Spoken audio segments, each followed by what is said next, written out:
गौतम की बात सुनते ही अभिनव समझ गया था कि गौतम ने बिना कुछ सोचे इतनी बड़ी बात नहीं की है। अभिनव ने इमीडिएटली रघुवीर पंडित को कॉल लगा दिया। गौतम मुस्कुराते हुए पास में रखी चेयर पर बैठ गया। हेलो मिस्टर रघुवीर, मैं मैरिट ग्रुप का न्यू चेयरमैन अभिनव गुप्ता बात कर रहा हूं। न्यू चेयरमैन शब्द सुनते ही रघुवीर एक पल के लिए सक पका गया। Yes mister Gupta. आपके लिए एक बुरी खबर है। आज से मैरिट ग्रुप आपके साथ काम नहीं करेगा। आपके साथ हमारी जितनी भी डील साइन हुई हैं, उन्हें मैं अभी के अभी कैंसिल करता हूं। डॉक्यूमेंट आपके ऑफिस तक पहुंच जाएंगे। और हां, एक बात और, मैरियट झाड़ू पोंछा लगाने वालों के साथ मिलकर कभी काम नहीं करता।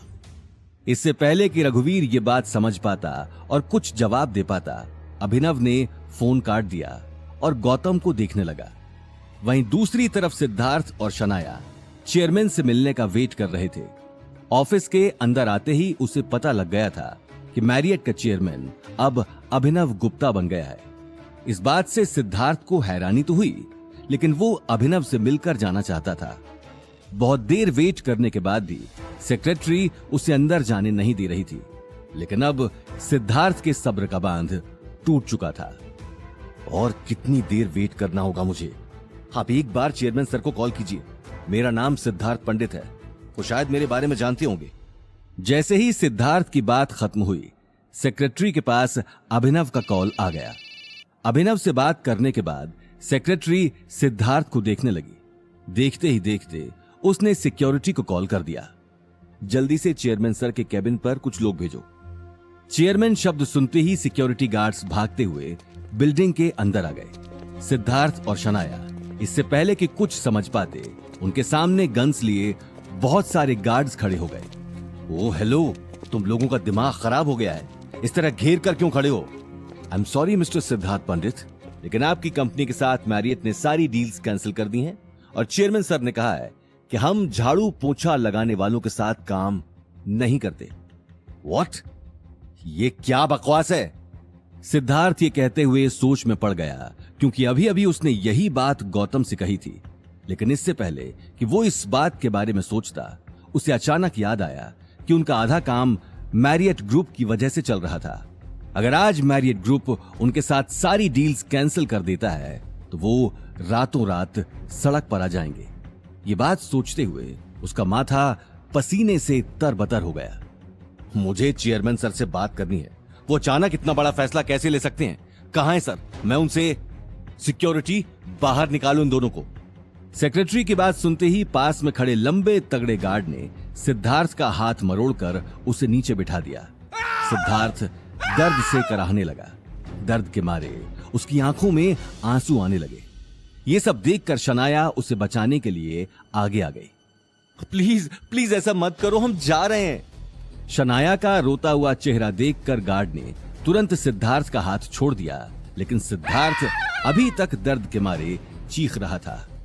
तभी उसके पास रघुवीर पंडित का फोन आ गया। सिद्धार्थ, तुम्हारा दिमाग खराब हो गया है। तुमने मैरियट में जाकर क्या रायता फैलाया जो उन्होंने हमारे साथ सारी डील्स कैंसिल कर दी? तुम्हें शादी का कार्ड देने के लिए भेजा था या फिर ये मुसीबत खड़ी करने के लिए? पापा, मैंने कुछ नहीं किया। मैं तो यहाँ सिर्फ शनाया के साथ कार्ड देने आया था। मैं तो चेयरमैन सर से मिला भी नहीं। Shut up! मुझे तुम्हारी कोई सफाई नहीं सुननी। तुम्हें अंदाजा भी है कि तुम्हारी बेवकूफी की वजह से मुझे कितनी बड़ी कीमत चुकानी पड़ेगी। हम रोड पर आ सकते हैं। अभी के अभी वहां से निकलो और यहाँ आओ। अपनी बात खत्म कर रघुवीर ने एक झटके में कॉल काट दिया। कॉल कटने के बाद सिद्धार्थ अपने आसपास खड़े गार्ड्स को देखने लगा और बिना कुछ कहे बिल्डिंग के बाहर चला गया। उसे जाते हुए देखकर शनाया भी वहां से निकल गई। अचानक इतनी बड़ी बात ने सिद्धार्थ को अंदर तक हिला दिया था। वो अभी तक समझ नहीं पाया कि असल में हुआ क्या। कार में बैठते ही अचानक उसका ध्यान गौतम के साथ हुई बहस पर चला गया। शनाया, मुझे लगता है ये सब उस गौतम का ही किया धरा है। शनाया तुरंत बोली, क्या वो स्टूपिड ऐसा कर सकता है क्या? उसकी औकात मैरियट में सफाई करने की भी नहीं है। मुझे नहीं लगता कि वो कुछ कर सकता है। इसके पीछे जो भी गड़बड़ है मुझे पता करना ही होगा। सिद्धार्थ अगले ही पल शनाया के साथ अपनी कार लेकर निकल गया, लेकिन उसके मन में कहीं ना कहीं शक का बीज पैदा हो चुका था।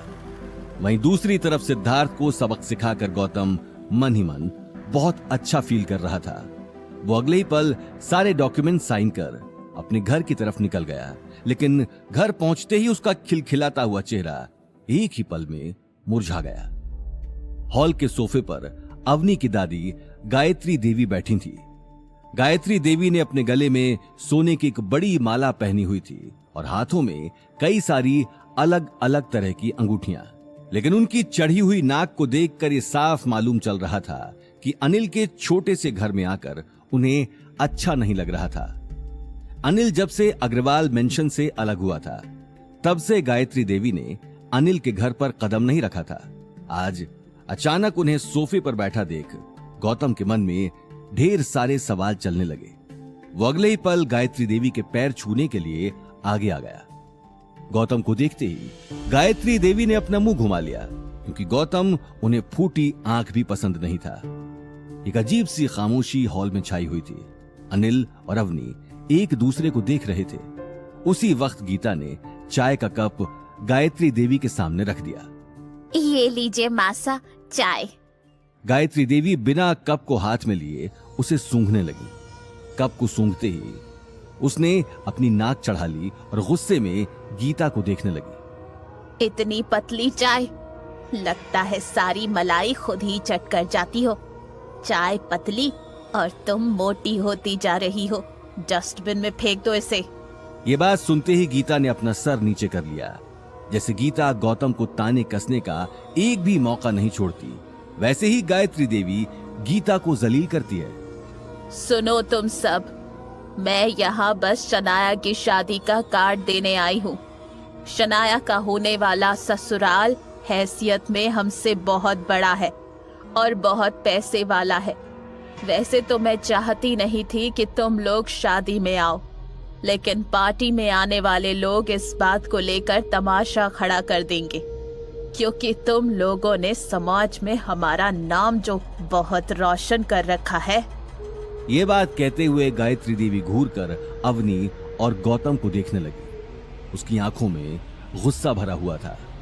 इसलिए शादी में आ जाना, पर खाली हाथ नहीं, महंगा गिफ्ट ही लेकर आना। पार्टी में बड़े बड़े लोग आने वाले हैं, उनके सामने 500,000 वाला बुके लेकर मत आ जाना। अनिल का भाई सौरभ शनाया की शादी में 35 लाख की कार गिफ्ट कर रहा है।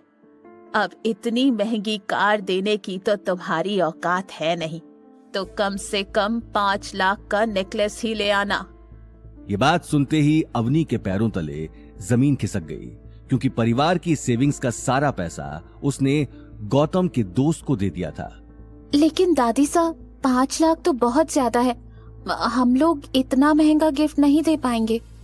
हाँ मासा, अब देखिए ना, फैमिली की कोई सेविंग भी नहीं है, तो इतना महंगा गिफ्ट। किडनी बेचो या घर, मैं नहीं जानती, पर गिफ्ट कम से कम 5 लाख का होना ही चाहिए। गायत्री देवी की गुस्से भरी आवाज सुनकर सभी एक दूसरे की शक्ल देखने लगे। अपनी बात खत्म कर गायत्री देवी गुस्से में घर से बाहर निकल गई।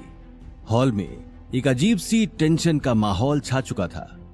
वाह, बताओ, 5 लाख तो ऐसे कह गई जैसे 5 रुपए हो। शनाया की शादी को लेकर तो हर बात में इतना सोच रहे हैं। अवनी की शादी में इन लोगों को क्या हो गया था? अवनी की शादी में जितने भी लोग आए थे, मैंने एक एक के लिफाफे देखे हैं। किसी ने 500 के ऊपर लिफाफे में नहीं डाले। फोकट में इतना सारा माल खाकर निकल गए। और आज शनाया की शादी में 5 लाख का गिफ्ट, 35 लाख की गाड़ी।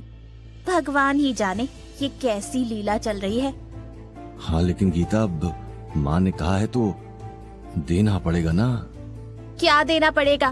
तुम्हारा दिमाग ठिकाने पर है कि सोते वक्त तकिए के नीचे रख दिया था? तुम्हारी जानकारी के लिए बता दूं कि हमारे ऊपर अभी भी 27 लाख का कर्जा है। कहाँ से लाएंगे इतने महंगे गिफ्ट के लिए पैसे? लेकिन माँ यहाँ से बहुत गुस्से में गई है। हम एक काम करते हैं, ये घर गिरवी रख देते हैं, नेकलेस भी आ जाएगा और बाकी बचे पैसे गौतम के दोस्त को दे देना। डैड, आप कैसी बातें कर रहे हैं? हम सिर्फ शनाया की शादी में महंगा गिफ्ट देने के लिए अपना घर तो गिरवी नहीं रख सकती, वो भी दादी सा की झूठी शान के लिए।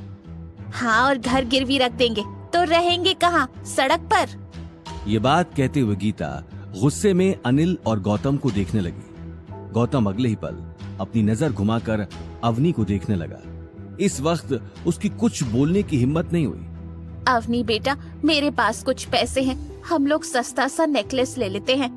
यस मॉम, आजकल बहुत अच्छे डुप्लीकेट डिजाइन आए हैं जो क्लासी भी है और शनाया डेली वेयर में भी यूज कर सकती है। गौतम, कार निकालो, लेट्स गो।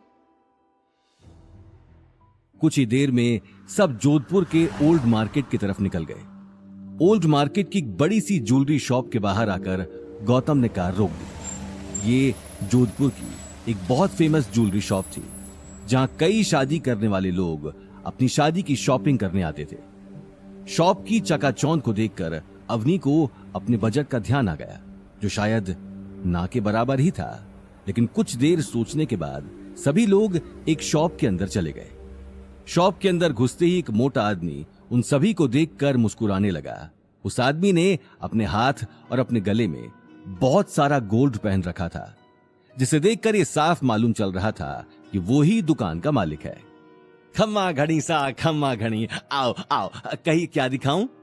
हमें नेकलेस और इयररिंग्स देखने हैं। हाँ, या लियो, या देखो, एक से एक डिजाइन है। शॉप ओनर ने अगले ही पल एक के बाद एक बहुत सारे महंगे नेकलेसेस का ढेर लगा दिया। अवनी हर नेकलेस को देखने से पहले उसकी प्राइस का अंदाजा लगा रही थी। सभी नेकलेस उसके बजट से बाहर थे। गौतम भी इस बात को समझ चुका था। इतना सारा ढेर लगाने के बाद भी अवनी ने अब तक कुछ पसंद नहीं किया था। ये देखकर शॉप ओनर बुरी तरह से झल्ला गया। साथ ही गौतम और अवनी को इशारों में बात करते देख उसे लगा कि कहीं ये फ्रॉड तो नहीं, जो ऊपर से खानदानी पर अंदर से कंगाल हैं और यहाँ चुपके से अपना हाथ साफ करके चले जाएंगे। उसने अगले ही पल बाहर खड़े गार्ड को इशारा कर दिया और गार्ड्स तुरंत अंदर आ गए। साथ ही अवनी, गौतम और गीता पर नजर रखने लगे, जिसे देख अवनी और गीता घबरा गए। आखिर क्या होगा? शॉप ओनर का अगला कदम? क्या अवनी की फैमिली शनाया को महंगा गिफ्ट दे पाएगी? क्या होंगे इन सारे सवालों के जवाब? रॉयल वारिस के सारे एपिसोड्स को सुनने के लिए डिस्क्रिप्शन में दी लिंक से डाउनलोड करें पॉकेट FM ऐप।